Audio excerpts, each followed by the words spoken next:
Oh, good morning, class. Good morning, man.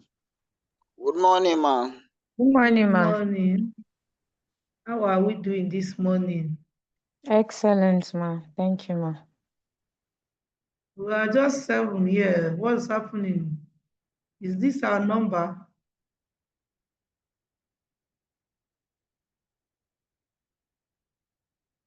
No, ma, I think others will join, ma.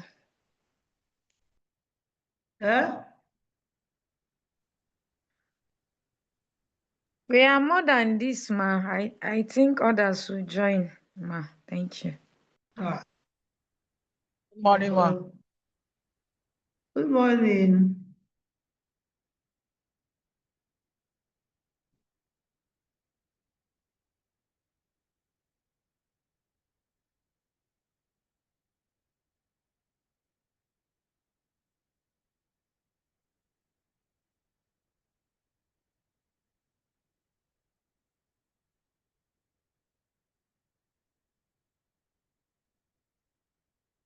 Okay.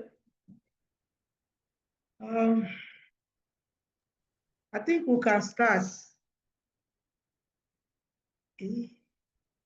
Okay. Sorry, please make sure that you mute yourself so that you can understand ourselves better. Can you see my screen? Can you see my screen? No, ma. No, please your picture, please. Eh? No, Okay. ma. No, man. But now you will see it.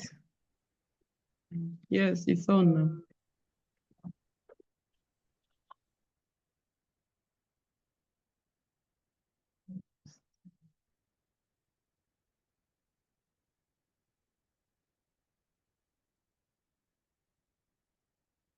Okay, so by way of introduction, my name is Dr. Dorothy. I believe my colleague, Dr. ST Demenongo, has introduced himself sufficiently. That's my number there. If you can see my screen, can you see it now?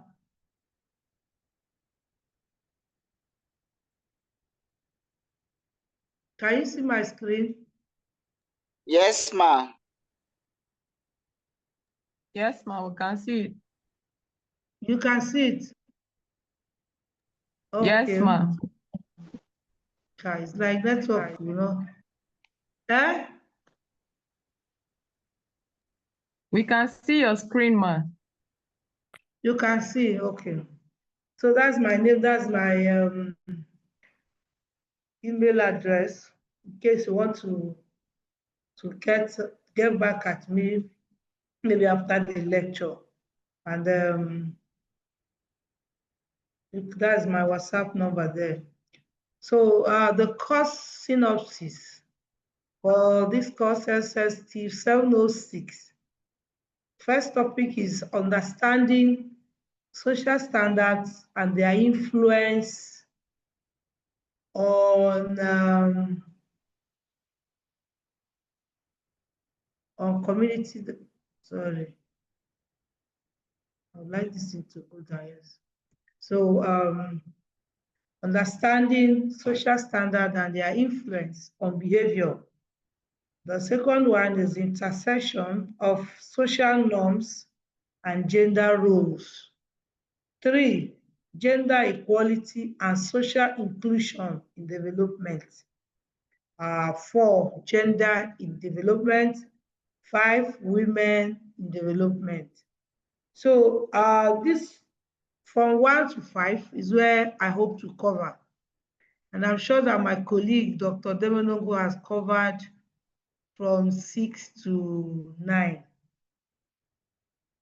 6 to 9, or thereabout, 6 to 9. Yes, he has covered participatory approaches to community development, gender mainstreaming in community projects, monitoring, evaluation, and reflection, designing inclusive community development projects. If that is what has happened, if it has taught you this, please, can I see a reaction? Just give me a thumb up so that we can continue. Is that what transpired? Hello?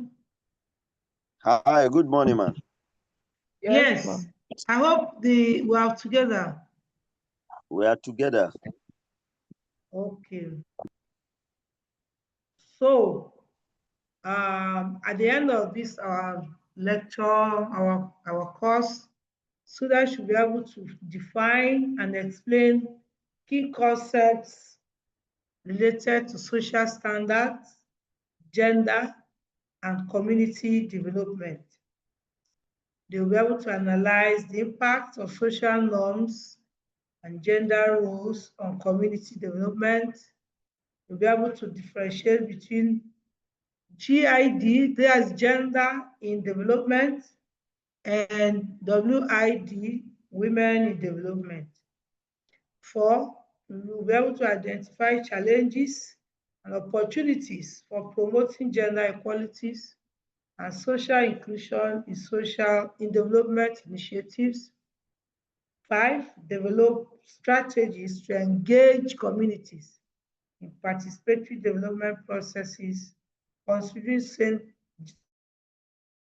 dynamics. 6, evaluate the effectiveness of interventions addressing social and gender disparities in community development. Design and propose inclusive community development projects that prioritize gender equality and social justice. These are our learning. So we kickstart. Let me see how many we are already.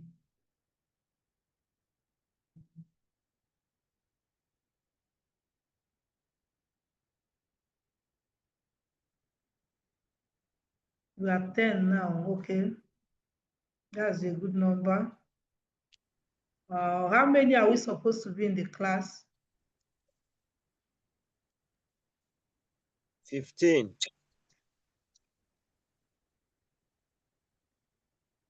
How many? 15. 15. Yes, ma'am. Okay. Okay. Joseph Idu. Joseph It's Odu. Oduma. Yes, ma'am. Good morning, ma, and good morning, class. Please, I may not be able to continue the class because I'm on road from Otukpa to Makurdi. Are you the one I'm seeing, Joseph? Yes, ma'am. I just take off from here and I'm on bike. So, On bike? yes, ma'am. Oh. Okay, Johnny Mercies. Thank you, ma'am. Okay.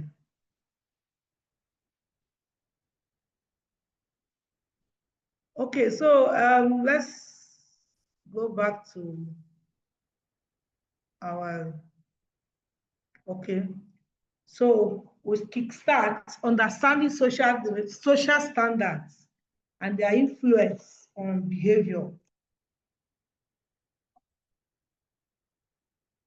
So, okay, social standard, also known as social norms, are a set of shared expectations and rules that guide and regulate human behavior within a particular group or society. They are sometimes they are not written down laws, like you said there's a constitution of a Federal Republic of Nigeria or constitution of an organization or society, but they are shared. You have the things are already guiding you in how you behave and how you relate with people in the society. So that's why we say it's a set of shared expectations and rules.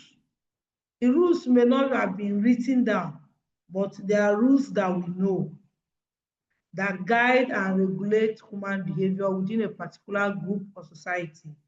These norms significantly shape individuals and collective behavior, providing a framework for what is considered acceptable or unacceptable in a given context.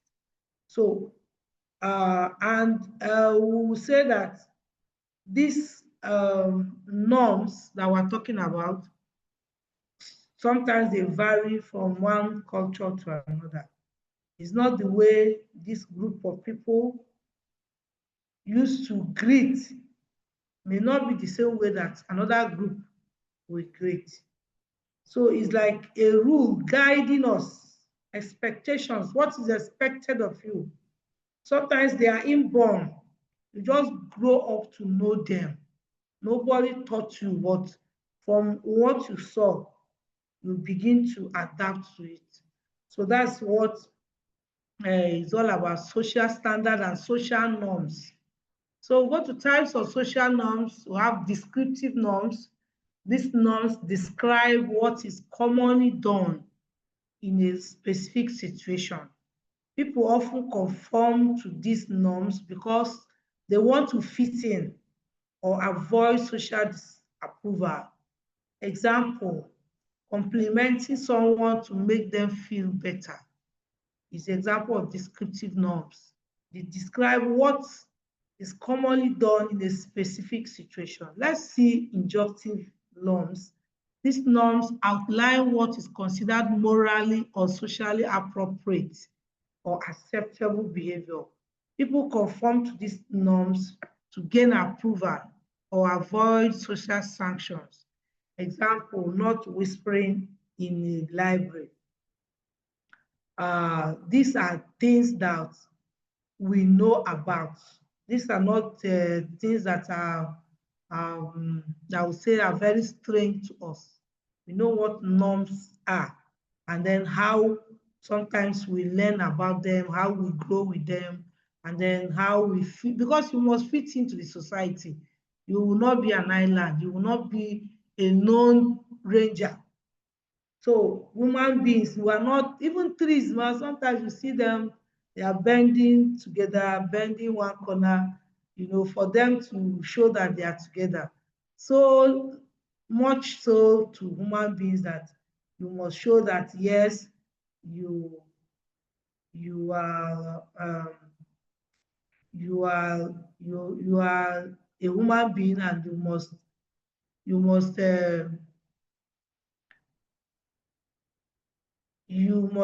okay, I want to do this.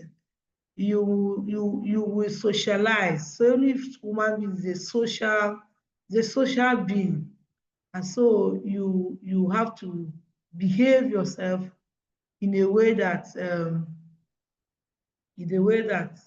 you will be able to relate and accommodate each other, because only you cannot stay. So these are the norms. And then formation of social standard or social norms. Cultural values. Social norms often reflect the cultural values of a society. They can vary significantly from one culture to another. Just like I was talking about greeting. When you go to some places, the way they do greeting is different. When you go to some places like Yoruba states, you see them, they want to greet, they will even prostrate, they will lie down, they'll be greeting you until you answer all the questions before they can get up. For some people, they will be standing and watching you and be greeting you, good morning, sir. Some will be genuflecting and all that. So, and it all depends on from one culture to another. So, is it good for you now, as a person that came from a place where they lie down to greet? You'll be condemning somebody that is standing up to greet, or that is not genuflecting to greet. So it all depends on where you are coming from. And no culture or no norm is superior to another one. It's just understanding. Socialization. Individuals learn social norms through socialization, which include from family. From family, you will learn so many things. Your parents will tell you that in the morning you greet, when you go to school, you greet, when you wake up, you pray to God, when you before you leave your house, you clean your house, you sweep, you do all that. That is from family. From peer groups, you socialize with your mates, they'll be telling you so many things that you don't know, so many things, maybe good ones and bad ones. They will teach you there that this is how things are done. This is how the things that the ones that the family cannot teach you. You learn from your peer groups. When it comes to schools, in education, they will even teach you more, much more than every other group will teach you. And then these days, media will teach you something. There are so many things we learn through media. Every day you learn, you see so many things. There are some that will appeal to you, and when you open them, you see that you get one or two messages from there. And that is how you will learn how to socialize. Some people have not been to to developed countries like US or UK, but maybe when you read books or you watch films or you see videos that are there that are played from there, you learn their culture gradually, that even when you go there, you will not even feel strange again, because you have already seen how they do things, how they do all these things. I remember this author, Chimamanda Adichie, she said that when she was growing up, she was reading the novels she was reading were majority from the Western world, and then she will be reading and she'll be seeing she'll be reading about snows, which we don't have here. She'll be reading about the weather conditions and the summer and all that, which we don't have here. So by the time she went to school there, they will ask her which one is her favorite this, or she'll be saying them, and people will be like, is it not this person that came from Nigeria? How will you know all this? But from education, she has leveled up and she has socialized into that group. So, and then another way of forming norms, you form your norms from culture, one, or from socialization, or the third one is from observation. People observe the behavior of others and adjust their behavior to align with what they perceive as the norm. Are we together? Hello? Yes, ma. Okay. So if I ask if we are together, you can just go to reaction, and if it's any of the reaction, you can pop up so I can know that some people are listening to me, because I'm feeling I'm alone here.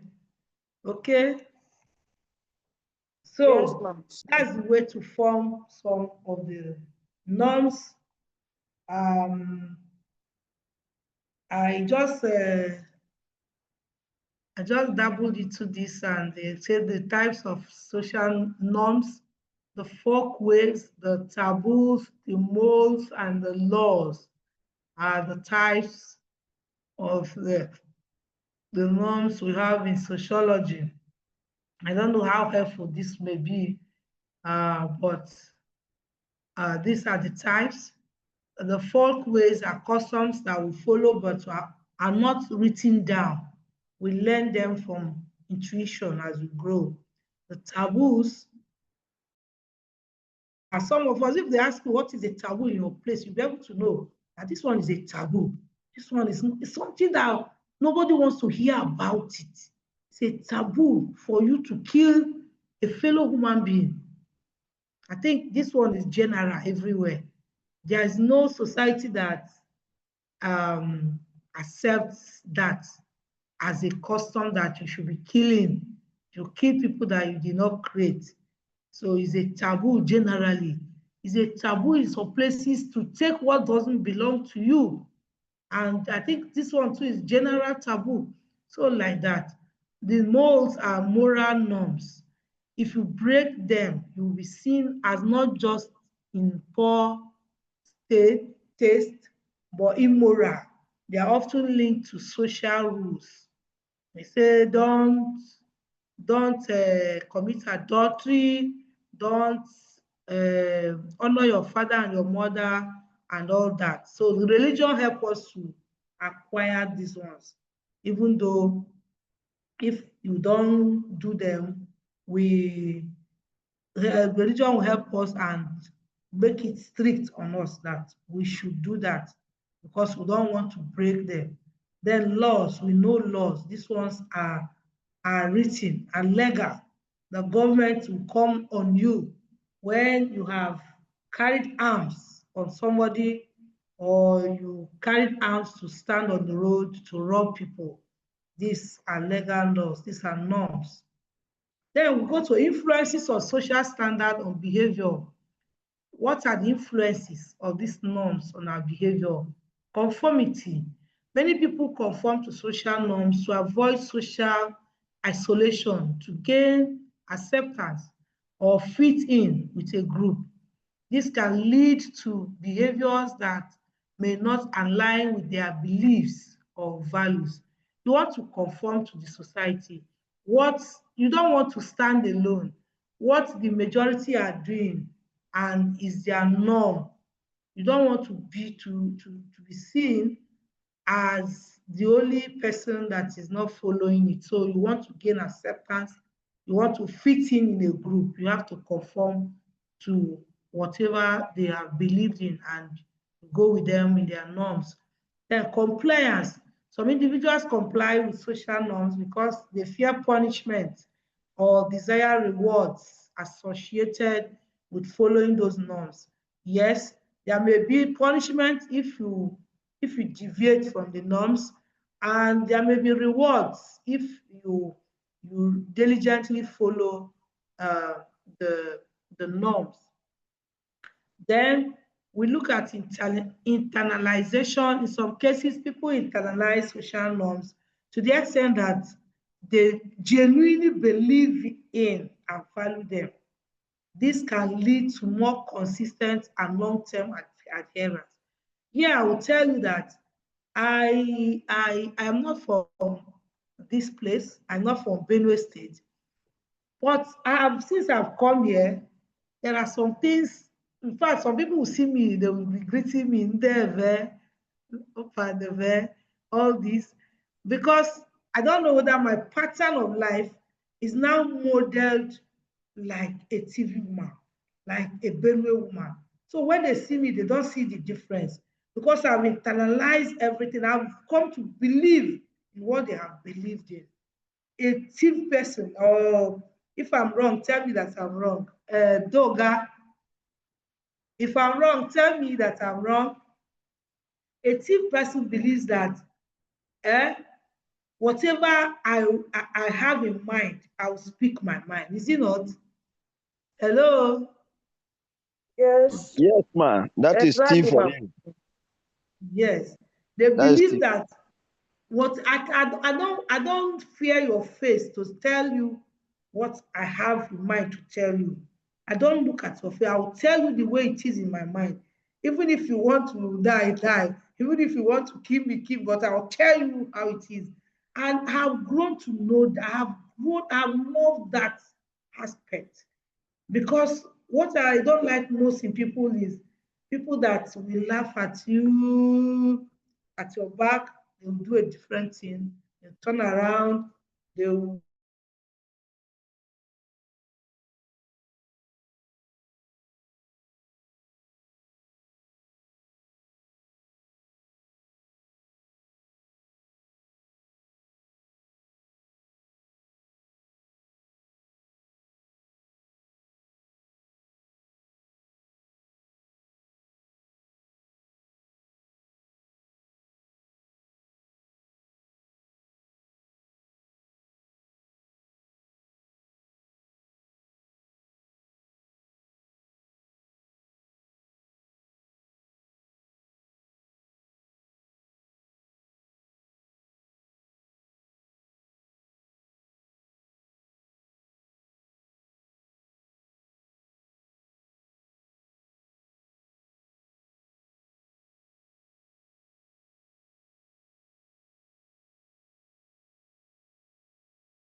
Sorry.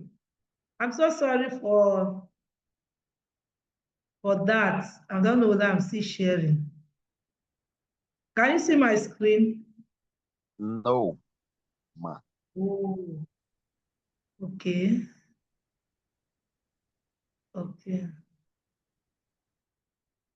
So I was just talking about internalization, that sometimes you don't just um, obey or adapt to these norms just because you want to gain acceptance or to avoid being isolated, but you have come to believe in it, and it's part of you. Have seen reason why it should be so, and you are living it.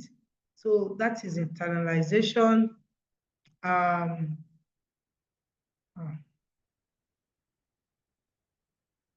you can see the screen now, right? Ma. Yes, Yes, ma'am. sir. Yes, ma'am. Okay. Okay. So deviation from social standards or norms, social sanctions. There's always a sanction when you deviate from the norms or from the standards. Social sanction, violating social norms can result in social sanctions such as ostracism, ridicule, or legal consequences.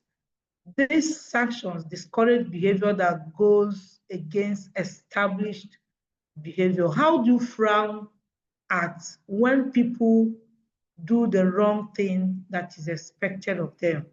Let me take, for instance, how do you frown at somebody that takes what doesn't belong to him or her? Do you just encourage it? Do you just say, okay, he's hungry? Because this part of Benue, this part of this country, you say he's hungry now. He's hungry now. Is that enough? Is that enough sanction? Because the sanction now will depend, will now make people that it will serve as a deterrent. If the sanction is heavy, if it's heavy sanction, nobody else will try it. But when you take it as a normal thing, I better leave that guy. The boy is hungry. He's a small boy. He's a small boy. Is that why you should do what? So there should be sanctions when you are deviating from social standards or social norms. There should be sanctions. Again, there's change and evolution. Social norms can change over time due to shifts in cultural values, in technological advancement, or other societal changes. Social movements and advocacy efforts can also challenge and change existing norms. So things can change. They say the only permanent thing in life is change. So there are cultures that normally change, that evolves. You can bear with me that before now, our grandparents or our forefathers, they don't know how to wear clothes. They just tie some things to cover their nakedness. But we have grown past and we're advancing so much in every field, even in medicine, even in so many areas there are technological advancements, and cultural values has shifted, because you can remember, you can imagine what will happen when in the olden days, our days of our forefathers, if they are sick, do they go to hospitals? No. They normally look for herbs, and then the ones that herbs cannot cure, they don't even know what it means to have a test, a laboratory test, to know what exactly is wrong with somebody. And they will give some illness, some names, they will give it names. Like somebody is having breast cancer, they will say it's tree that is growing in the person's breast. And they look for one deity that is responsible. All this. So all these things, they change with time. So cultural norms can vary widely between cultures. What is considered normal behavior in one culture may be viewed as deviant in another. Being cultural sensitive and aware of these differences is essential when interacting with people from diverse culture. So you can see that the example I was giving about greeting, when you go to the eastern parts of this country and you want to greet somebody and you are lying down on the ground, they will look at you with that something is wrong with your head. I don't know whether you're following. Hello? Yes, ma, we are following. Yes. So if you go to the southern part and you are greeting somebody that is your senior and you are stretching hand,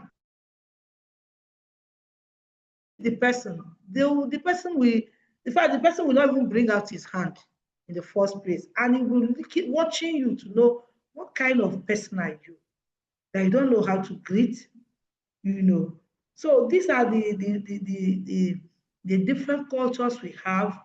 Some places when somebody give you a gift, in some cultures, the best, the acceptable behavior of that, or some places, is for you to, as you are receiving the gift, you are unwrapping it to see what is inside before you say thank you. But some culture, they gave you a gift, you are unwrapping it, the person will say, what kind of stupid person are you? You have not even thanked me. You are already opening the gift. So what we are trying to say here is that for you now being somebody from sustainable social development, you should know and have it in mind, your back of your mind, that the cultures of different people vary. You cannot go to one place and judge them. Why are they not washing their hand to eat? Why are they squatting while they are eating? Why are they not observing table manners? Why are they doing this? You should know that each people have their own cultural background and what they believe in. So you should be cultural sensitive and don't go and condemn. Maybe you are having a project and your project manager posted to one state like that, maybe southern state, and then you are going there to shake the men with your hand standing up as a woman. So what we're saying is that you should be sensitive of the culture or wherever you are, and then no culture is higher or bigger or stronger than the other. Your own is to just ensure that there's harmony. You don't condemn one group. Oh, these people that eat rats, you say it to them, and that means you have already condemned them. Oh, Igbo people that eat human being, me, I'm not going there. Oh. Is it not these people that they say they eat human being?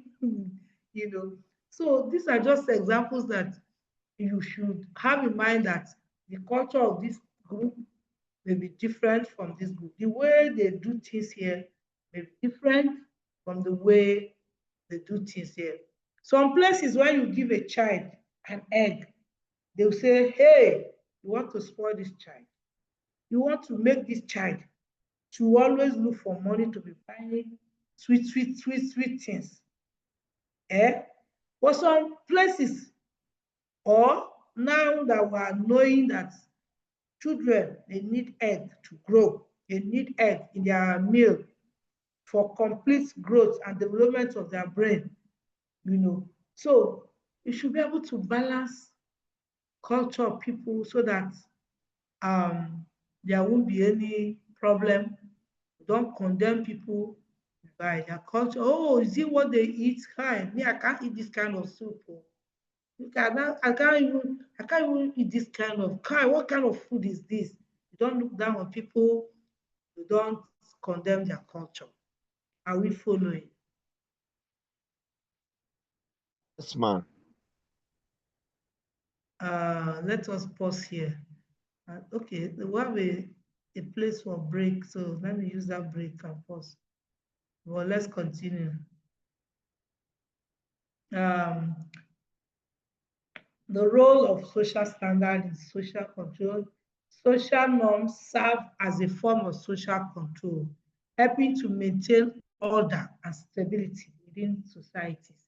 They provide a common understanding of acceptable behavior, which reduces conflict and facilitates cooperation.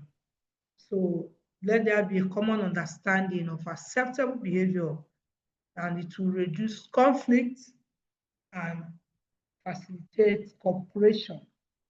Balancing individual autonomy and conformity to social norms can be challenging. While conformity can promote social cohesion, respecting individual rights and freedom is essential. To respect each individual's rights and freedom. In summary, social standards or norms shape behavior and interactions and are fundamental to human society. Understanding them helps individuals navigate social situations while recognizing their role in influencing behavior and maintaining social order.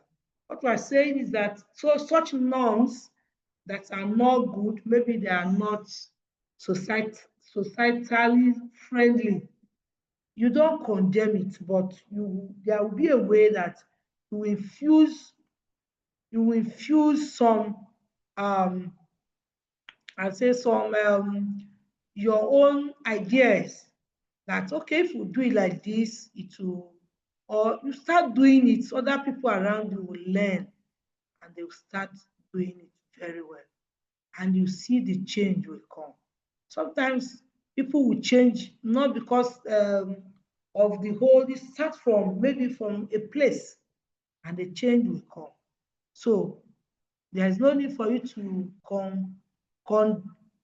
condemn a behavior outrightly or condemn a norm, but if they are not really in line or in shape, there are ways that you can be a voice to let's correct this. These things are not, we are giving too much freedom here and this and that.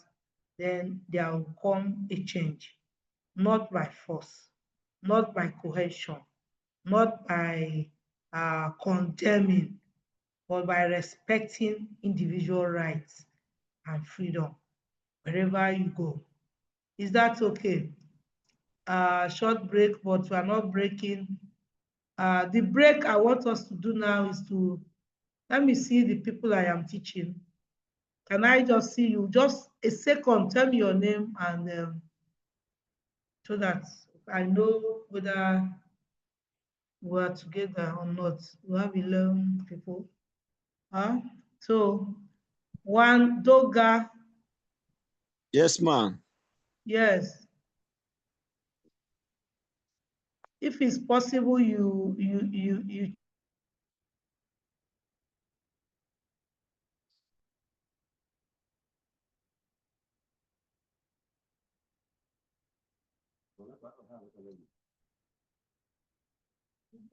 Any other person can. Ahmed. Ahmed. Yes, ma. Good No. morning, ma. Yes, ma. Good morning. Yes. Who is Ahmed? Yes, ma. I'm here. Is a lady? Yes, ma. Okay. She's a Haman, not Ahmed. Ahmed, the dean of Ahmed. yeah, she's a Haman. Ahmed is the Ahmed Who am I that you seeing his have here. face? The dean is Eh? Japhet. Japhet. I'm not Yes. seeing your, okay, Doga Japhet. Yes, Okay. I see you. You see now. I'll see your face. Okay. all right, ma'am. The next, Precious Okpe. Present, ma. Good morning, ma. Precious Okpe.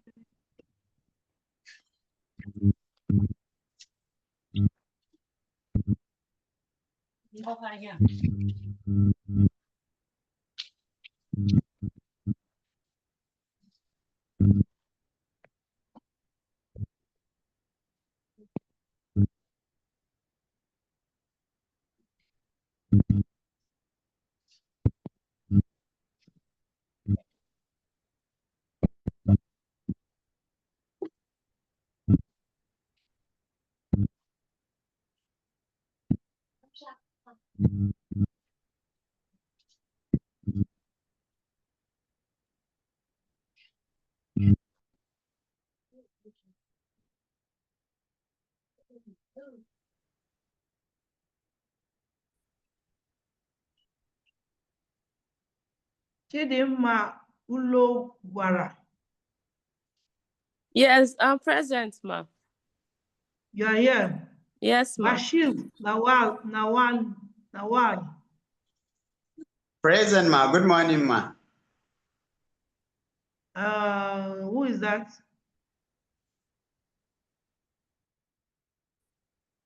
Is it Bashir? Okay. Network is starting on. Abito Stella is not there. Abito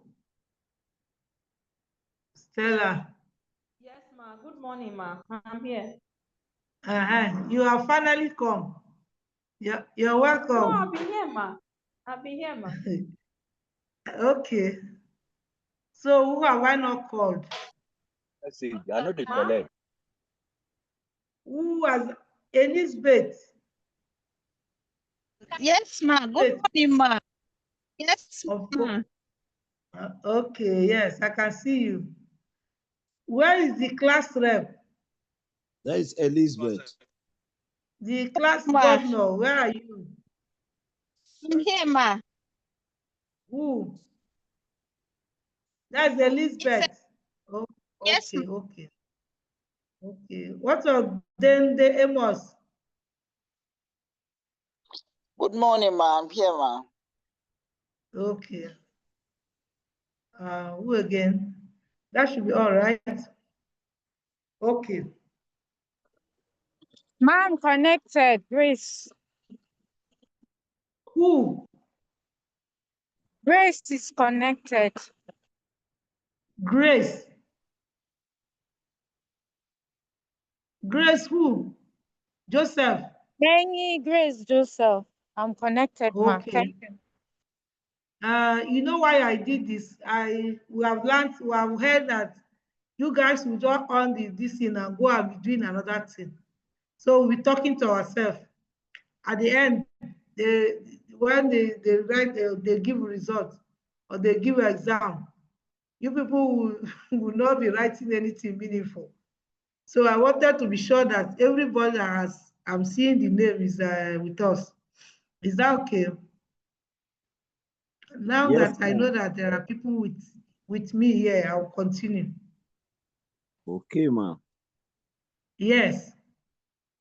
They reported that you people just put all disconnect yourself and put it one corner and be doing your thing. So I've taken my today's attendance. That session is far from our class. Okay. I have seen that it's far. Okay, so we'll continue. Gender and its role in shaping community dynamics. So who can tell us what gender is? Gender.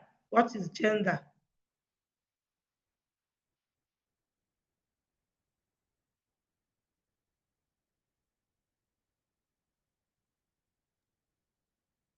Good morning, ma. Precious speaking. Class captain. What is gender?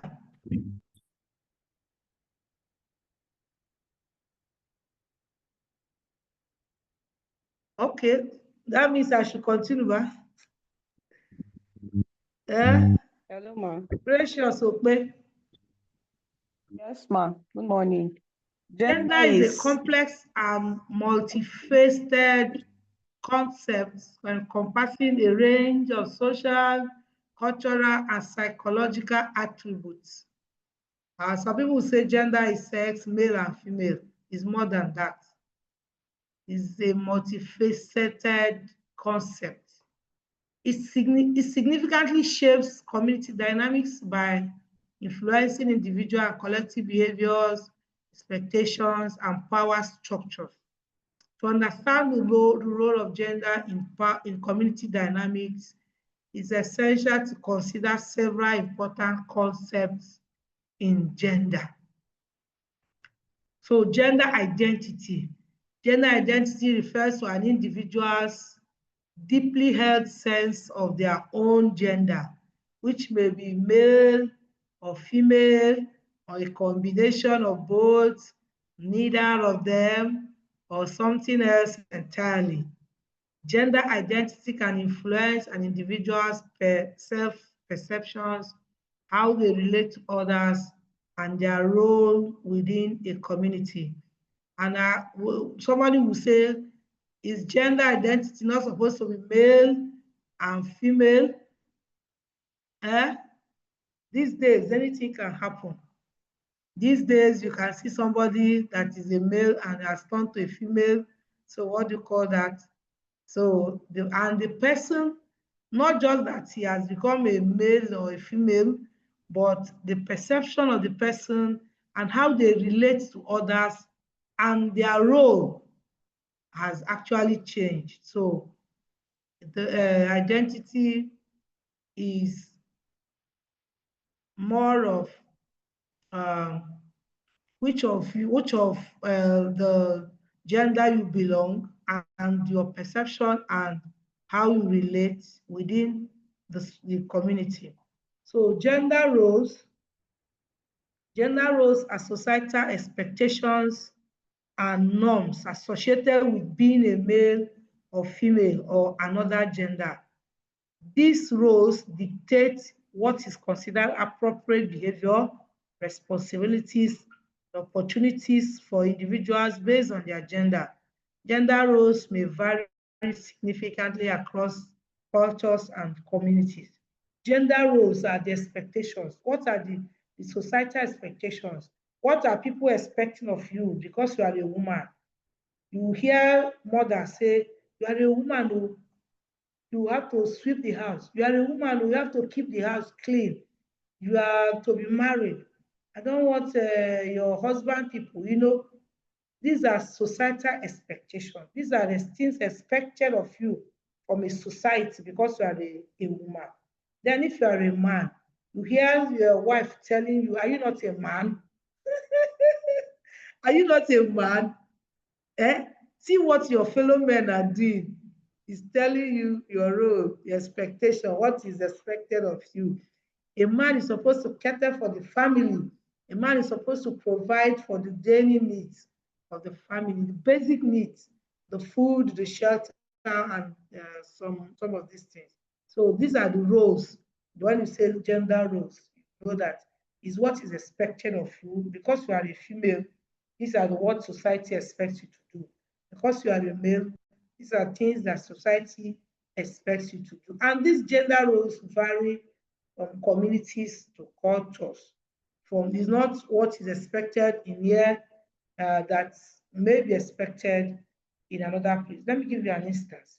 If you come to our country or our less developed countries like, okay, let me say Nigeria here.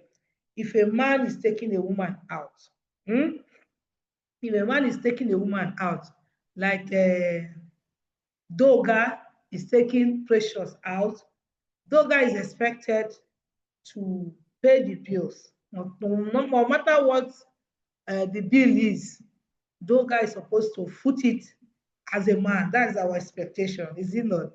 But when you go to the Western world, the Western states, well, US, if Doga takes Precious out, Precious should have her own money. Doga should have his own money. Whatever you eat, you pay. Whatever Precious eats or takes that place that they went for outing, Precious will use her card and pay. Togatu will use his own. You don't expect that since he's the man that took you out, he's supposed to foot your bill. It's only here we practice that. So that's to show you that these gender roles, they vary from one culture, from one community to another. So gender expression.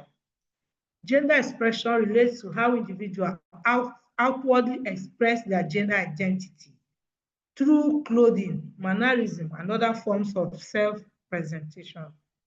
Gender expression can influence how others perceive and interact with individuals within a community.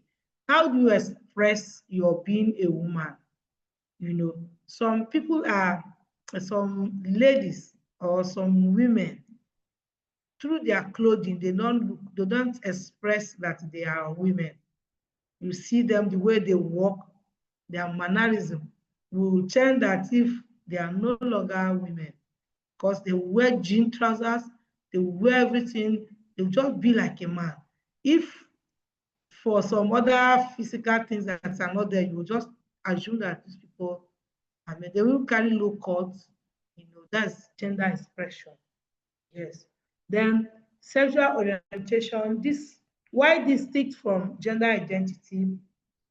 Sexual orientation, example, heterosexual, homosexual, bisexual, can also affect community dynamism as it relates to who individuals are attracted to or form relationship with. Discrimination or acceptance of different sexual orientation can shape community dynamics different significantly. Sexual orientation is another thing. You are a man, but you are attracted to another man. That's what we have seen. Our fathers and our forefathers may not have seen this, but here it is in our own time. And they even want to dominate. If not that God is just sidelining them, they want to even take over the Western world, So the discrimination or acceptance, in some places they have been accepted. I was reading something and they said the Church of Anglican Communion, they have accepted in England, that they have accepted same-sex marriage. And then the Anglican Church in Nigeria, they are writing that they are not part of this acceptance. So this acceptance or discrimination can shape the community dynamics significantly. I don't want to talk more of that. Gender-based discrimination and violence. Gender-based discrimination, including sexism, misogyny, can result in unequal access to resources, opportunities, decision-making powers within a community.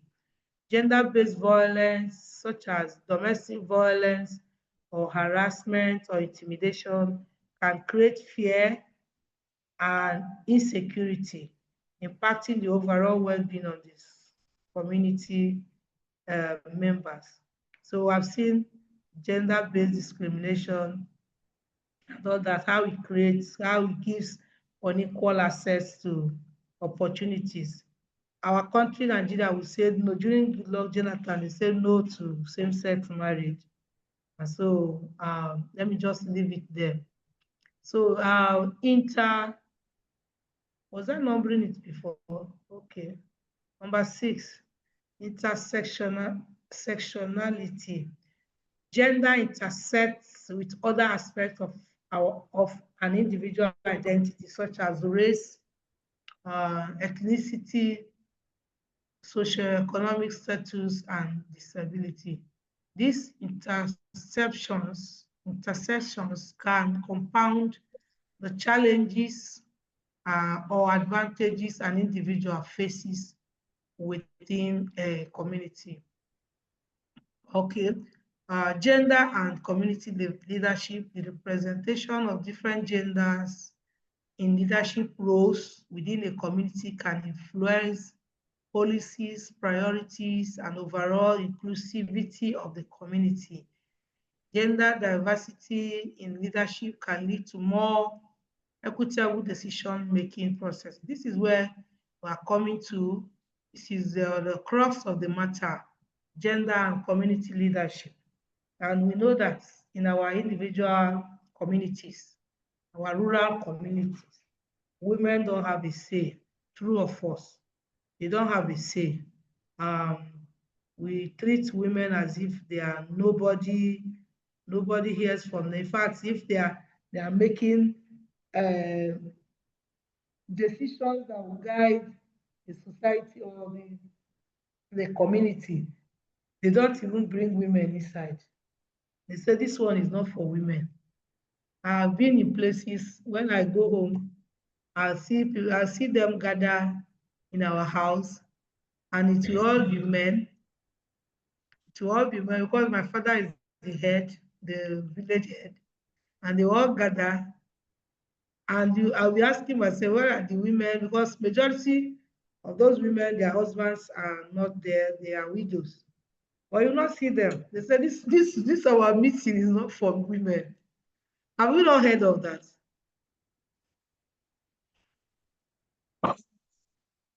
Hello, Doga. Hello.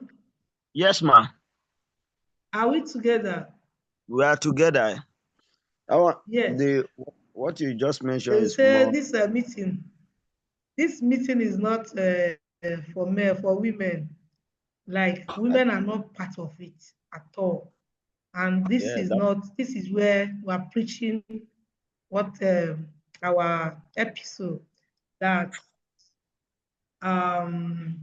there should be representation of different gender in leadership roles within the community, so that everybody will be included in the decision making.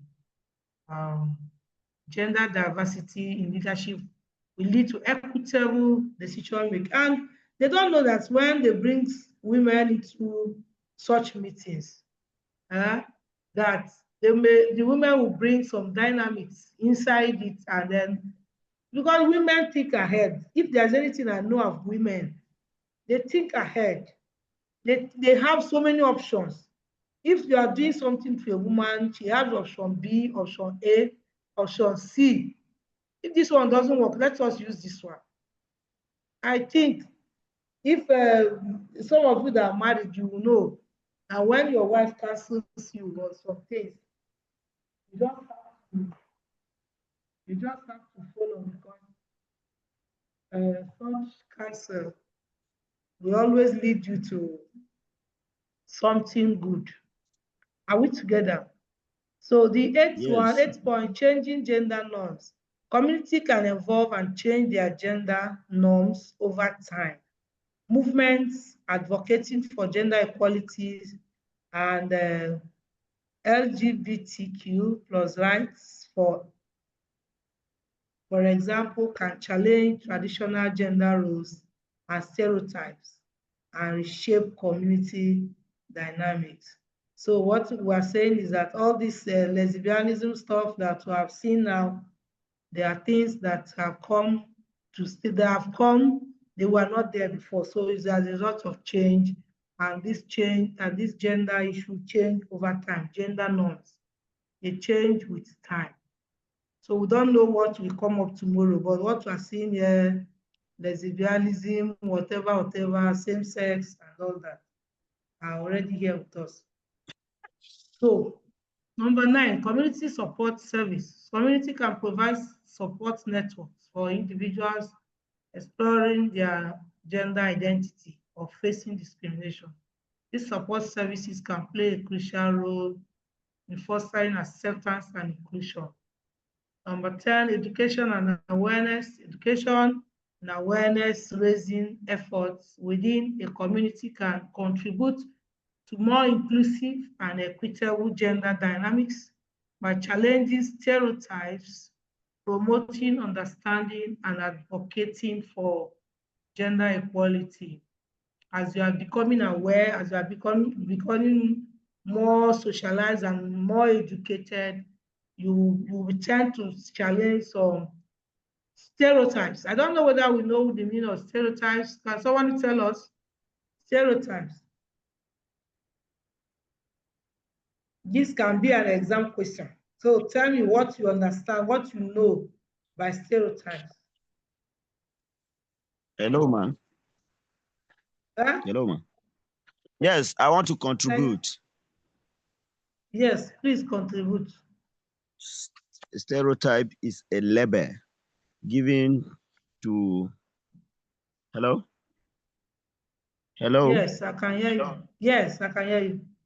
Okay, stereotype is a label given to a particular group of persons or a group, a section, that is an ethnic group, forcefully against. It is an image, a false image printed against a group or a person, an individual. That's a good one. Very good. What can you give us example? Yes. A Example of a stereotype. stereotype so that we can An example of a bring. stereotype. Yeah. An example of a stereotype. The tip people. You say the tip people. When you want to label a tip person, maybe I've not been to the village, or I've not all the time interacted with my people. I have socialized my life, just as we were saying. Some people see you and greet you as a thief woman. So, but there will be that label. What they discovered that the thief people were warriors that time. Anybody see you from afar, though, the moment you introduce yourself as a thief person, they have seen a warrior without waiting to see you exhibit those acts. And then the Igbo persons, the moment you say you are Igbo person, they are seeing you. They like money. A business wise person. Everything you're taking advantage. Yes. Okay. Stereotype. That is a very good one. That means we have impacted knowledge. Our colleagues have done great work already. When the negative aspect is when they see a thief person, they will say they give their wives as a cola to visitors. I've been in thief land for over how many decades? I cannot attest to that. I don't know where they got that from, or maybe it was practiced before. But no, that's never been practiced everywhere. So you see, but that's that thing came from it's an emanation that when those days a thief man values a visitor above his personal welfare. That is a core thief man. So what they don't eat in their house, if you come, they'll prepare that for you, making you comfortable, making you welcome. So in the summertime, a woman, the most costly wrapper that a thief woman has in the box, they'll remove it for a visitor to use it. So as you cover yourself.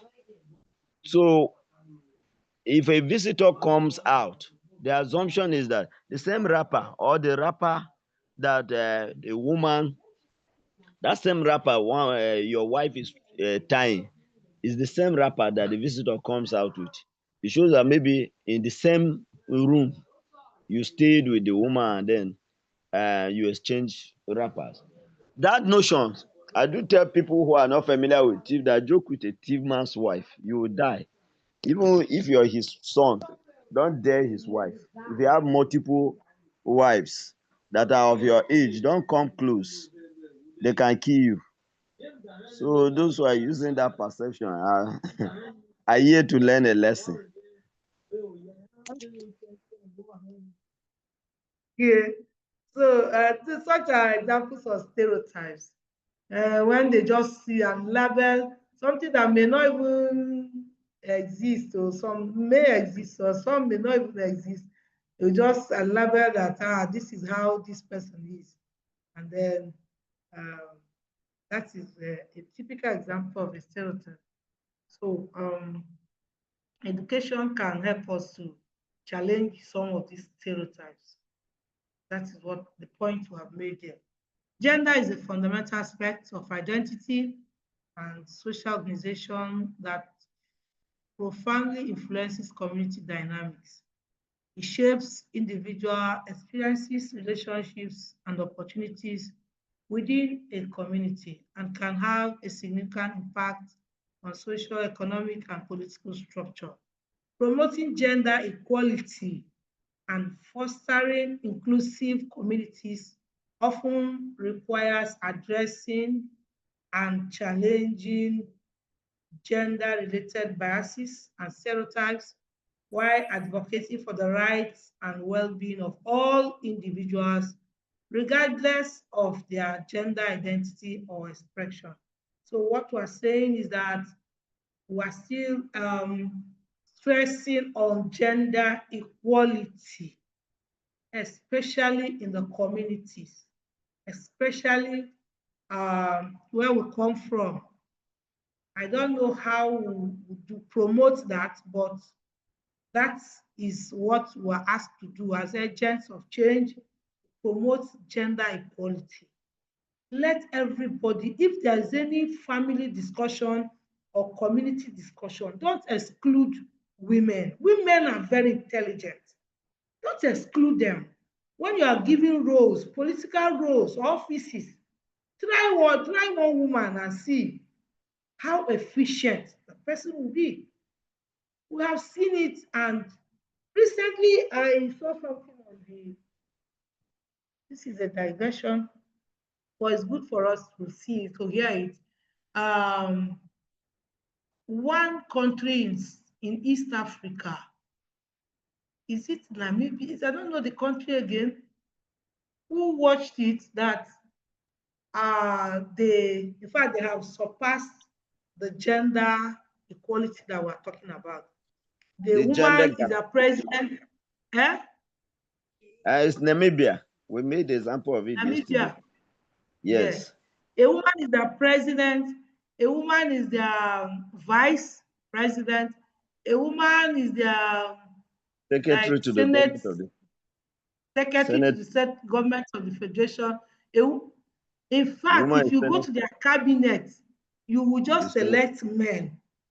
Almost every other person is a woman. And tell me, we are yet to see, but I will bet that these people will take that country to a higher height. Because women, we don't know how men embezzle. Men is in their blood to embezzle. I am not being gender biased here, but I am just trying to tell you that for an average woman, her motive in office may not be to take the treasury or hide anything or do, but is to perform. What can people remember me for when I leave office? That is what comes to our innermost mind. How do we perform well so that our names will be recorded in gold? And so you will see, by maybe time will tell. That is individual perception. As in Nigeria here, so what is your own perception? I say the case of Nigeria, the most looters in Nigeria, most looters of public treasury in appointment is women. We have case of Patricia Olubimi. We have case of designer Alison Maduku. We have the case of okay, why are you not calling Ngozi Okonjo-Iweala? Why are you not calling the other minister, former minister of education? Why are you not calling Dora? That is why. That's What why I tell you. I made mention of individual perception. Otherwise, some women has not proven that. Majority of us will prove that. Try them, even in your local BAM or WIG or local community meeting. Try one woman and see whether they will not perform well. So that is what we are preaching. Gender equality in community, in your village, in your, let it start from there, because all these things we are saying will not just start from sky. They will start somewhere. Are we together? Yes, ma'am.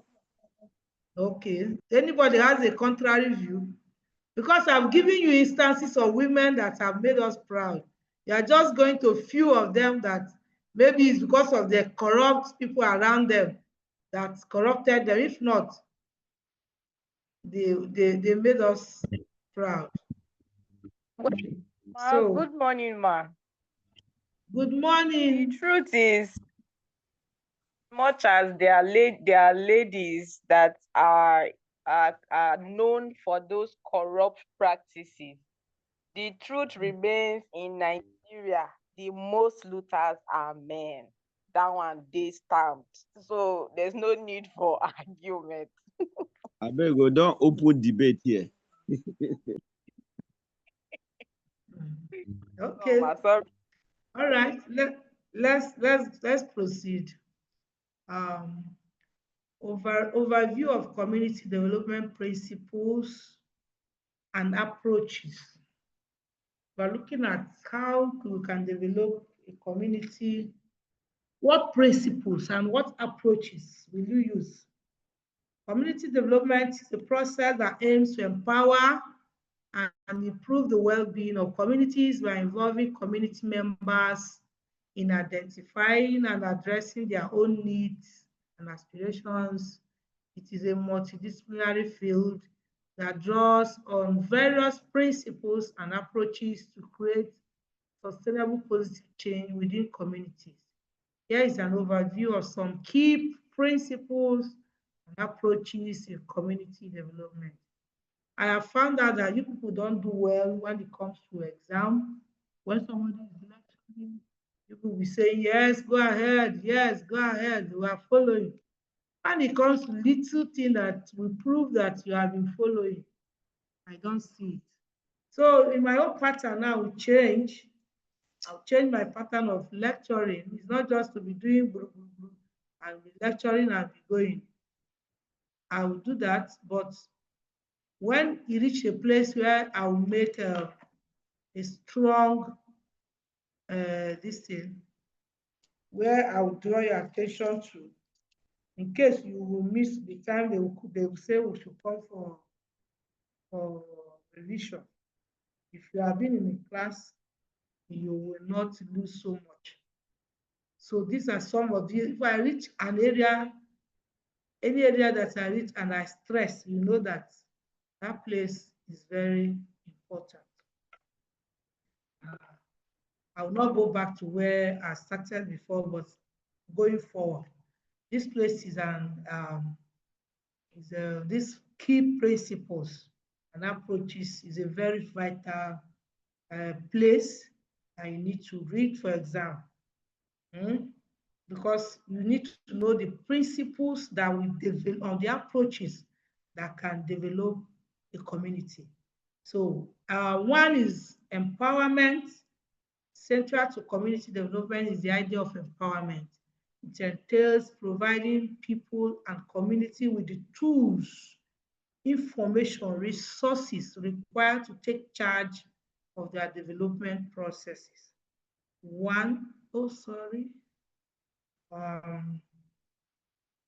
Two is participation.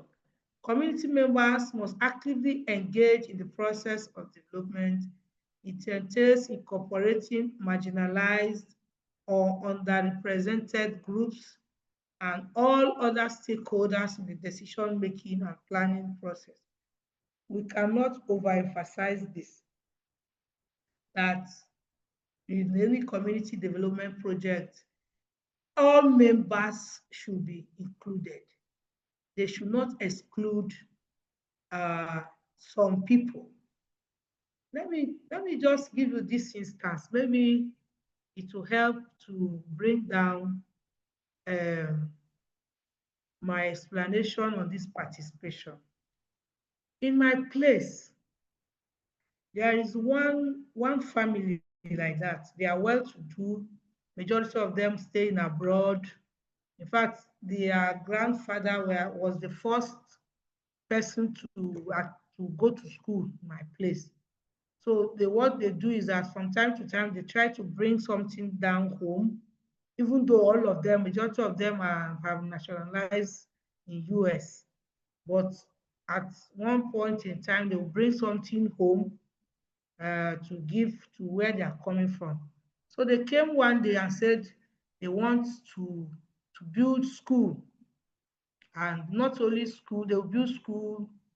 I think they will add hospital to it, and then they were looking for how to get a piece of land that will carry the kind of building. They said it's an international school that they are going to build, and the hospital as well.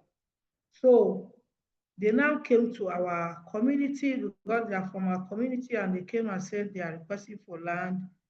They called all the people, and as usual, the men, because they have a meeting, they have a group of people that always talk about everything that goes on in the community. So those are the group they went and met. And this group now went and decided for the good of they said this thing is called that is coming is for the good of the community. We cannot tell them that we don't have land. If we tell them that we don't have land, they can go and give it to another community that will now be benefiting. So it's better we donate our lands so that they can do this. So they did this. In this engagement they had, the women were not there. It's only the men that represent each clan, each family. Those are the ones that went, and they did everything, and they agreed they are donating lands and all that. Then this one now is not for them to pay for the land, but they will say they will compensate. They will bring people from those places, those villages where they brought land, those clans, those families, that they should give them indigent children that they would train in secondary school and all that. So they did it. My father went there. My father was there. Of course, nobody was trained in my family, and because it's a recent thing, all of us who have all graduated to even think of, and we are not indigent. So my father didn't look into that. They just donated our land. But my uncle's wife came, and she heard of it, and he now went to our place. Our land was there, and she went there to do work, and she went and saw a different thing, how they are laying out the place. They are trying to erect, to do this, to map out the land. And the woman came straight to my dad, that my dad has sold their family land, and my dad has carried the money, only him, you know. Why is this woman, why would she be that angry? Because she was not carried along. My father tried heaven and earth to tell her that this is what went on. We didn't share money. They didn't give us a dime. They are our own people, and we know that the project is for us. The woman said, lie. You carried our land and sold. That is why you are quiet when they are mapping out our land. Up to today, this woman did not believe that they were not giving money. Why? Because she was excluded. Not only her, but all the women. So in vital issues like this, is it not even wise? Is it not normal? Is it not proper that this everybody that has a stake should be there. So that even if they don't want to agree, they should be there saying, we no go agree or we no go agree. Even if you want to convince them, it's better you convince them there. Not that somebody like my father now will be the one to go and be convincing all his brother's wives. He will tell this one, you go and convince it. But if all of them were there, do you think that woman will be making trouble? It was not a small trouble she made. She made a hell of trouble. And that is why one of the key principles of any community development is participation. Don't leave any group behind. Whether they are small children, if in a family, the family, father and mother, they are all dead, but they have children, maybe disabled. Don't say, oh no, this one doesn't go for meetings. Carry the person along. The person is important in that meeting.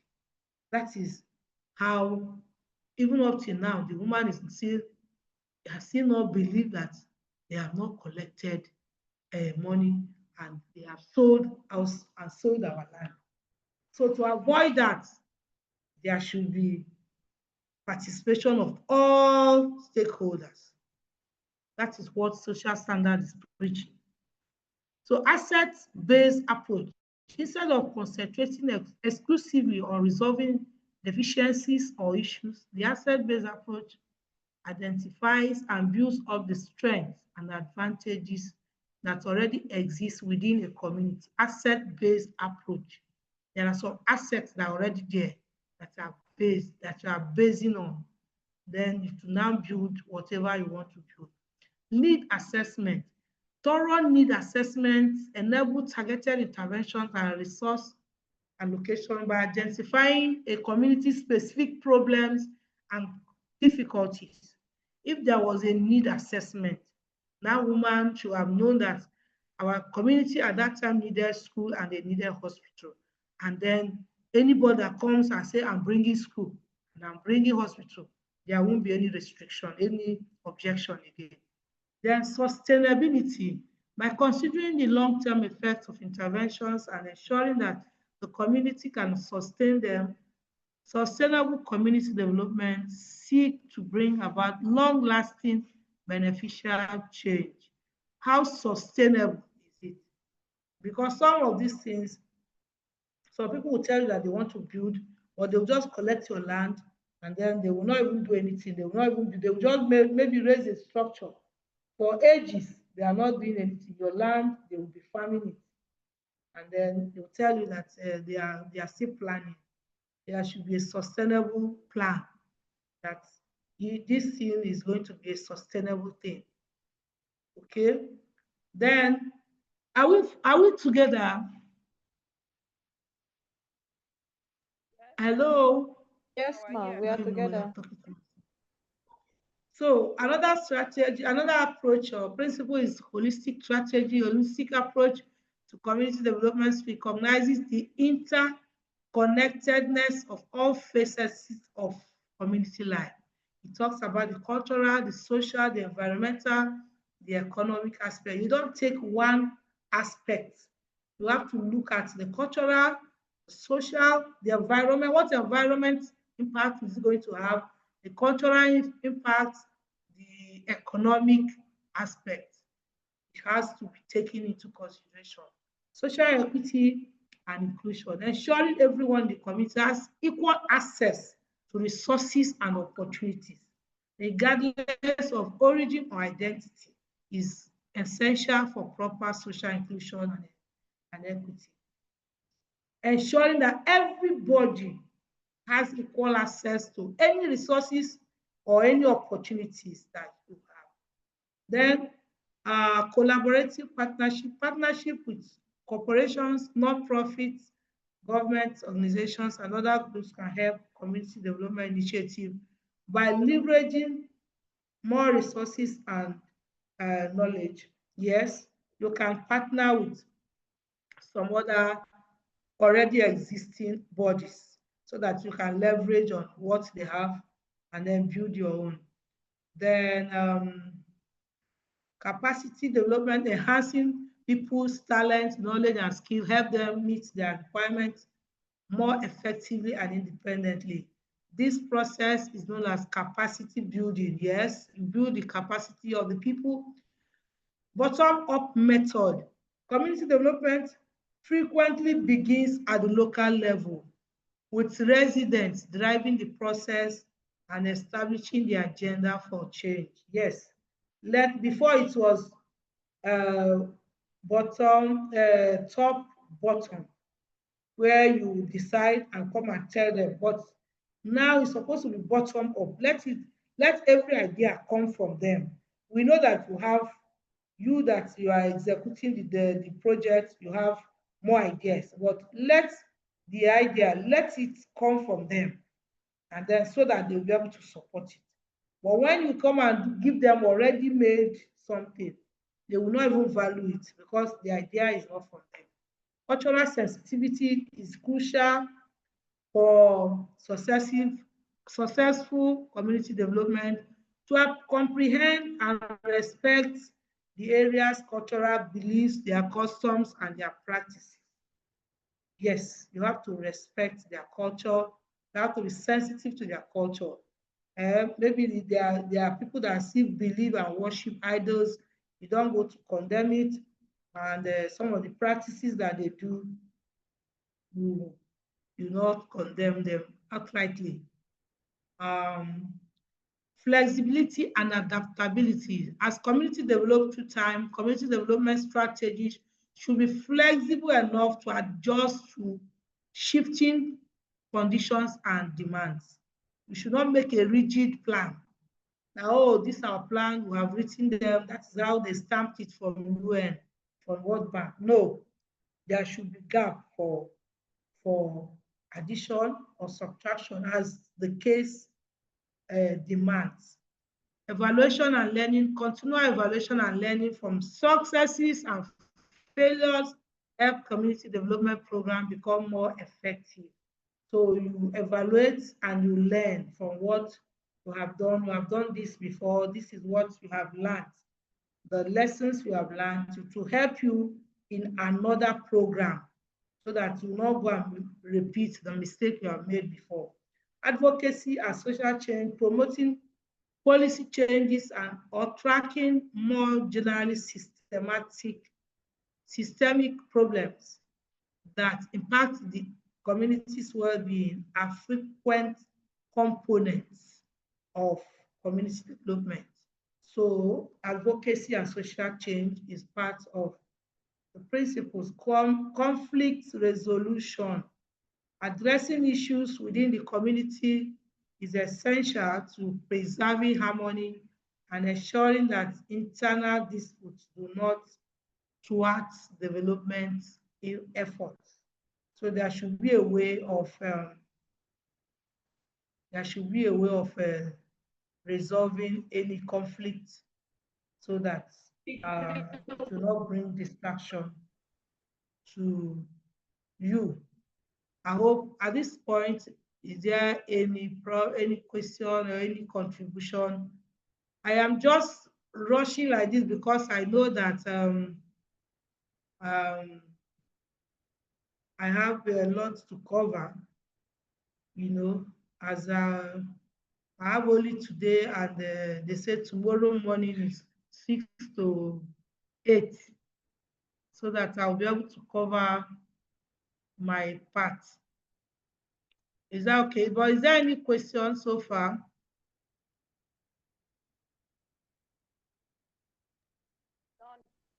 Obonga, is there any question or any contribution?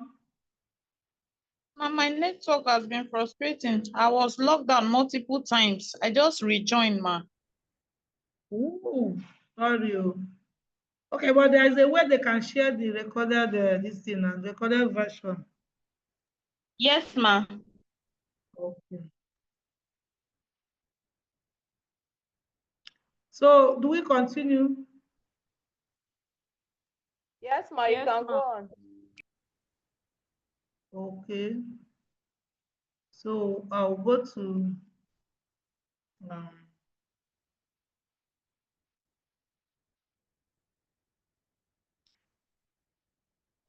I want to share my screen again.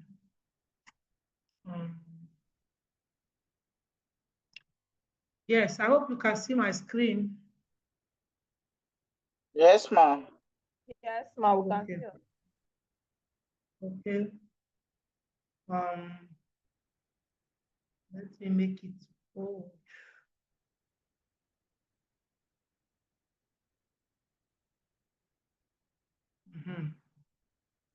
So we are moving on. This intersection of social norms, gender role, and power dynamics. Relationship between social norms, gender expectation, and power dynamics is a complex and multifaceted one that plays a significant role in shaping societies and individual experiences. Social norms are the unwritten rules and expectations that guide behavior within a society or a particular social group.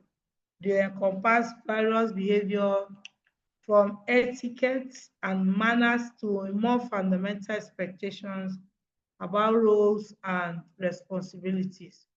So the intersection of social norms, gender roles, and power dynamics.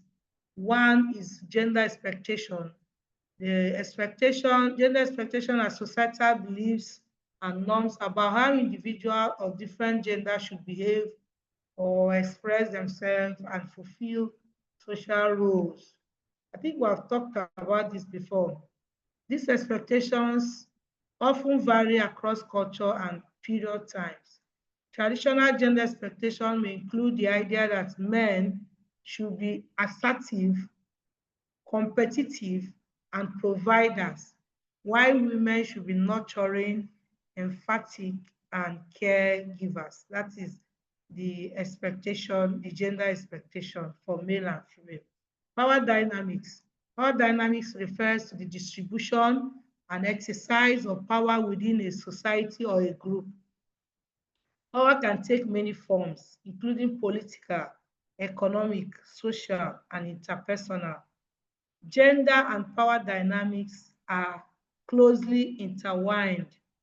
Historically, many societies have been patriarchal, with men holding more power and influence than women. This power imbalance can perpetuate gender inequalities. So just like I have said before, gender and power dynamics are closely intertwined. They are closely related. And you can see from our parents, from our forefathers, that men are always the one holding key positions. I've never seen where, or maybe before we exit this planet, I will see a woman that will be made to thief.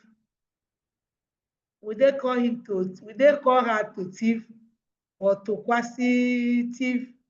So that's the kind of thing we are talking about. Or you say Ochidoma or Chanya Idoma. We want to see that a woman is the one that is taking charge. That is not exclusively for men. They were not given birth and written on their face that they must occupy these offices.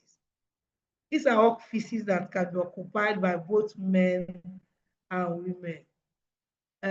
Precious, are you following what I'm saying? I want to see Yes, where a woman becomes is it Ochanya of Idoma or Ochidoma again? And a woman becomes Igwe in Igbo land. I am yet to see that. Maybe that is where we are going now. Eh? I know the men will not like it. Or Teguma. Teguma will come and be a woman. Teguma, yes. Is it not possible? Or Te TV, Te Makodi. Is it not possible that we'll have something like that? Now we are working towards that. Who knows that a woman can be a president of a nation? Who knows? Liberia, she has finished her tenure since. They don't hear anything about her, whether she's embezzled money. And this one time, that time around is Namibia, and they will still do well. They will, because they know that all eyes are on them, and they will do well. I wish them well. Reinforcement of norms. Reinforcement of norms. That's the relationship between social norms, gender expectation, and power dynamics, and political dynamics or power dynamics. Reinforcement of norms. Social norms often reinforce and perpetuate gender expectation. For example, if society expects men to be assertive and women to be nurturing, it can reinforce power imbalance, as those who conform to these expectations gain social approval, and those who don't may face discrimination or disapproval. It has been expected that men should be the one that should be assertive, should be supportive, should be people providing, and then women should be just be supporting and nurturing and all that. So if you deviate, if you are a woman and you are not nurturing, tend to be aggressive like a man, or you will face discrimination or disapproval. That's the gender expectation there. So power and norm enforcement, those who hold power in the society often have the ability to enforce and reinforce gender norms. This can be done through laws, policies, media representation, and social pressure. For example, in a patriarchal society, powerful men may influence traditional gender roles through discriminatory laws and practices. Of course, to back what they are doing, to back the exclusion of women from power, from holding power, they will even write it in their constitution. They will even write it in their laws governing them, that no woman should enter here, or no woman is permitted along after this place. No woman is out of band for women. So if they make this law, they are sure that they are protected, that no woman will come near. That is how they enforce it. Intersectionality, the relationship between social norms, gender expectations, and power dynamics is not uniform for all individuals. Intersectionality recognizes that people have multiple social identities, such as race, class, sexual orientation, and disability, which intersect and influence their experiences. Intersectionality can exacerbate or mitigate the impact of gender expectation and power dynamics. You know that all these things, that they don't stand alone. Social norms, they are not on their own. There is a kind of interrelationship between them, between the gender expectation, the social norms, the power dynamics, and all that. And then the races, the class, the social orientations, and disabilities.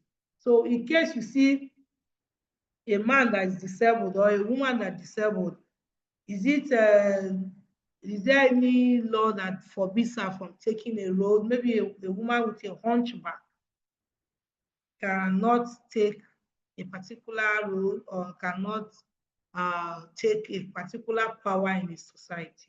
So these are what we are saying, that these things interrelate, intercept.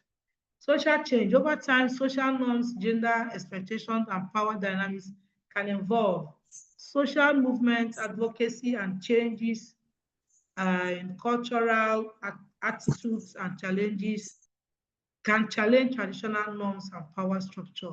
For example, the feminist movement has significantly challenged and changed traditional gender expectations and power imbalances. There is always a change changes are coming up, and we are trying to change this, all these gender imbalances that we are seeing. Relationship between social norms, gender expectation, and power dynamics is intricate and evolving. These factors influence each other and impact individuals and societies in various ways. Understanding this relationship is crucial for addressing gender imbalance, gender inequalities, and working towards more equitable and inclusive society. Um, Let us look at case studies of how um, social standard and, and social standard and gender norms affect access to resources, decision making, and opportunities. So in our exam, you will be asked to give at least one case study of how social standards and gender norms can affect our access to resources or decision making or opportunities. So we're going to have so many of them. Anyone that you can grab. Of course, I'm going to give you these materials for more studies. So, education in Pakistan. In Pakistan, traditional gender norms often prioritize male education over female education. Boys are expected to pursue higher education and professional careers, while girls are encouraged to focus on domestic roles. Elizabeth, is this not even practiced here? Hello. Hi, Hi, ma. ma. Yes, this one we are going to far away Pakistan, that in their norms they prioritize men education over female education. But even in our own place, I'm asking, is it not still obtainable? If a man has maybe equal number of boys and equal number of girls, and they are all at the same school age, who do you give priority to? And let me ask a man, Amos Dende, you have 3 boys or 2 boys and 2 girls. Maybe let's assume that they are all born at the same time, and you have your resources cannot carry the 4 of them to school. How do you prioritize them?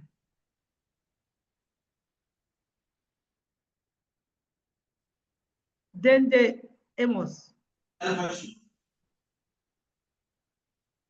Man, whoever that No, how do you prioritize them? We do not, as an African man, say, oh, my male children will go to school first. Is that not what you will say? no, ma. That you've already said, assuming that if not because of the assumption you've earlier mentioned that they are of the same age, I would say that I'll go with the first one. The firstborn will go. So if the lady is the first, she will go first, waiting while the other ones behind will wait for maybe when. Okay. Because personally, I've been in a family where there are more women than men, and sincerely speaking, my family have enjoyed women more than men. So saying the men will go first, So I think I will not be fair to the Uh-huh. ladies. So Okay. I will go with the first So I think children. I mean the elder ones. I think we are winning the war now, because everybody is testifying to this, that when you educate a woman, you educate a nation. A girl child should, in fact, priority should be given to them than male child. A male child can stumble on anything, maybe become a welder or a mechanic, and he will make it in life without necessarily going to school. But a woman, where do you go to? How? Where do you start from? So in Pakistan, they are still battling with this. So this gender bias in education leads to disparity in access to resources and opportunities. Boys have better access to quality education, leading to better job prospects, and decision-making power, while women are limited in their choices and influence. Okay, so another case study, women in leadership in Japan.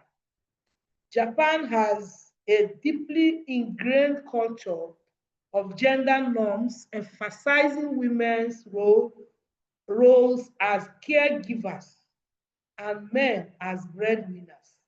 This has led to significant gender disparity in leadership positions.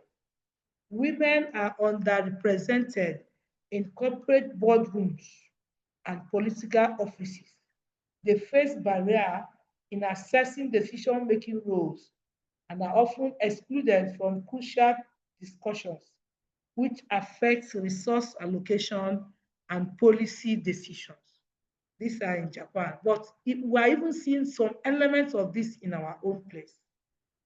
We are seeing elements of this even here with us. Okay, let's go to agriculture in sub-Saharan Africa. I hope you know that Nigeria is in sub-Saharan Africa. In many sub-Saharan African countries, agriculture is the primary source of livelihood. Gender norms often dictate that men are the primary landowners and decision makers in farming. Women in these regions have limited access to land ownership and resources, which hinders their ability to make decisions about crop choices, land use, and income allocation. This contributes to gender-based economic disparities. This one I want us to see. Bashir, please lend your voice to this. Is it true in our Nigeria context? Is it true? Because Nigeria is in sub-Saharan Africa.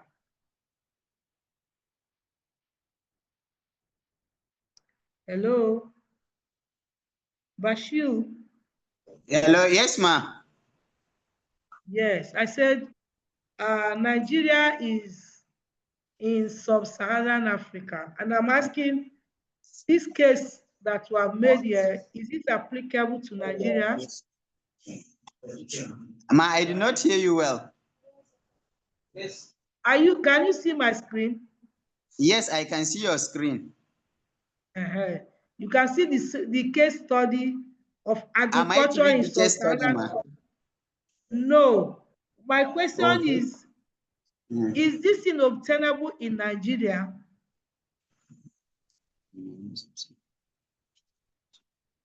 Yes, ma'am. Okay. So where you come from, they still, women don't own land. Women don't what? Women don't own land. They don't have land. No, they have it, ma'am. They do have as their own.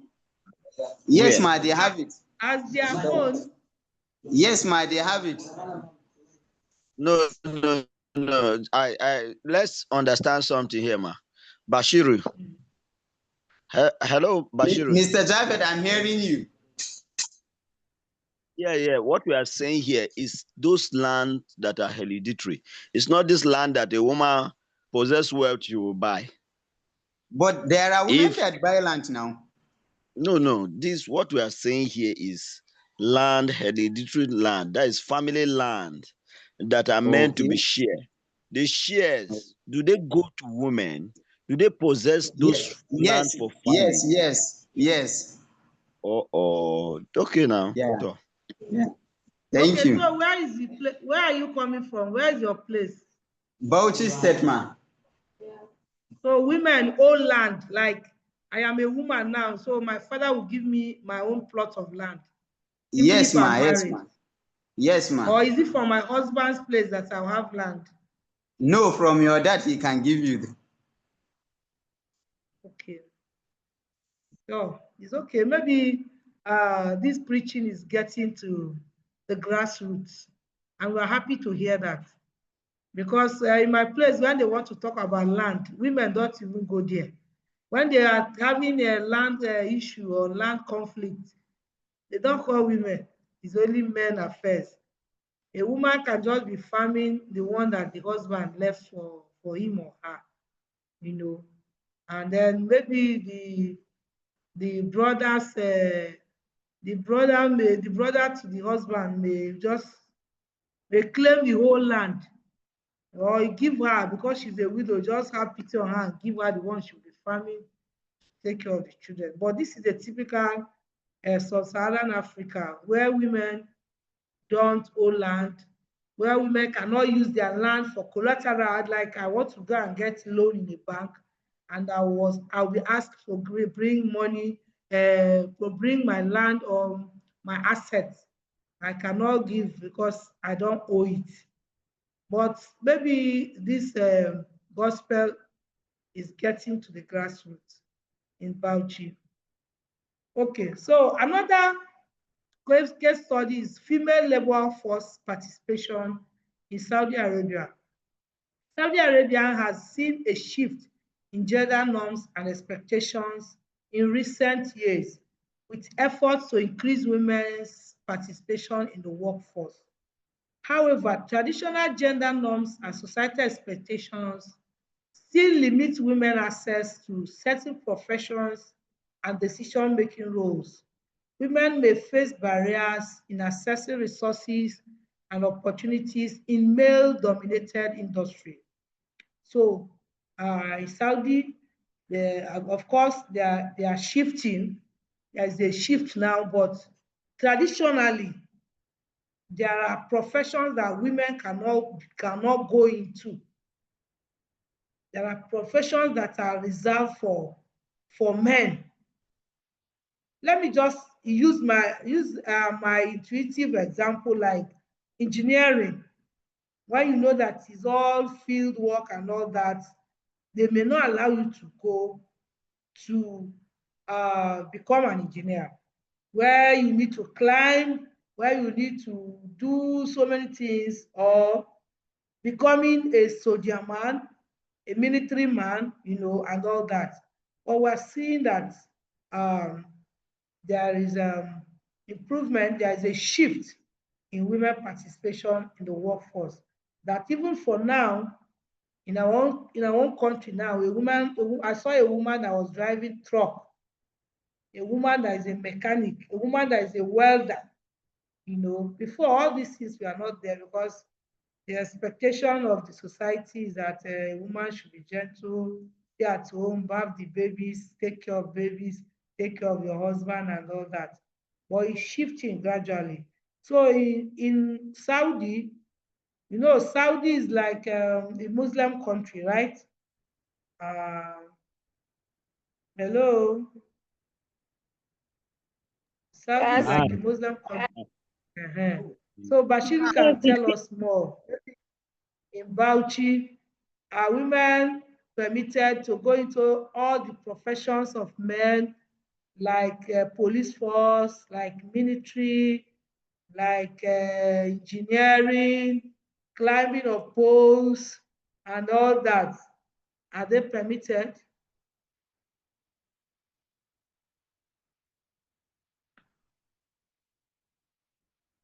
Bashiri is somewhere doing something else. That's why he's not following us.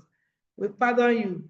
But what we are discussing, what I'm asking you again, because I believe you are from the northern state, and a Muslim dominates there. My question now is, do they allow women to go into all these professions of men? Before they don't allow, but recently they allow. Okay. Yeah. Like a woman can go into military now. Yes, ma. Recently they allow it to. Okay. So the awareness is gaining ground. So, but in Saudi, they said there is a shift now.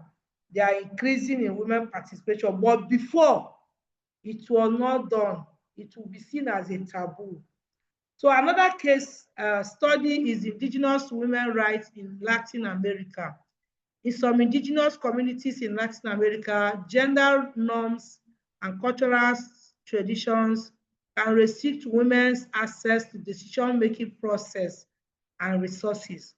While these norms vary among different indigenous groups, there are instances where women have less say in communal decision-making and limited access to communal land and resources, affecting their economic and social well-being.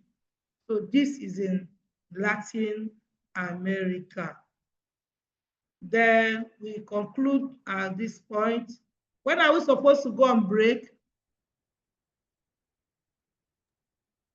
12 to 1, ma. Oh, we have entered our break already. Okay, let's let me just continue conclude.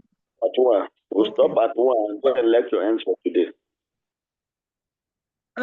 No. Already you have eaten No, that option is not supported, ma. Okay, do we support it? Let me see from the reactions. No. Okay, we I want us support, to man. break We now. stop at 1. The Now decision what? of the lecture to continue is leading by a support. No support from our base. So let's continue. Please, so let's go on break. Are we not going to rest our brain for 1 hour before we start again? Please, let's go for break. Make person chop. So we are proceeding on break. Let me finish this one slide. This case studies highlights how deeply ingrained social standards and gender norms can shape access to resources, decision-making power, and opportunities. Efforts to address these disparities often involve challenging and changing these norms, promoting gender equality through policy reforms, and supporting initiatives that empower marginalized gender groups.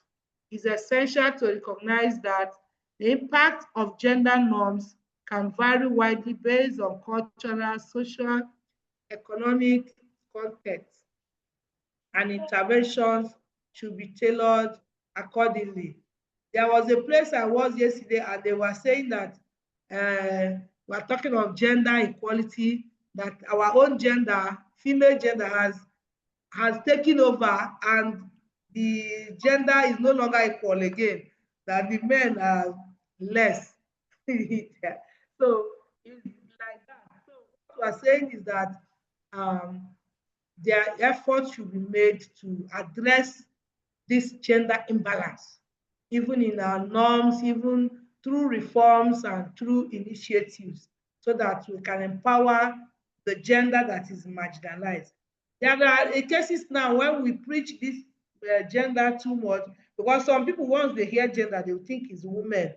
And there's a time it will come now, we will preach that men should be balanced too. I am seeing it in the near future, that the preaching now will be that there should be a balance in men, because men will tend to be less. So, but we are getting there. But that is what we are saying, because when the gender is balanced, decision making can be easy, and we can ensure sustainability of any program or projects that we have. Thank you very much for this section. When we come back for 1 hour, we'll continue for today, and we'll see the one we can do tomorrow, and then we call it a day. Thank you very much. Our break time starts now. Thank you so much, ma'am. Thank you, ma'am. Yeah. Thank you, ma. Thank you, Grace.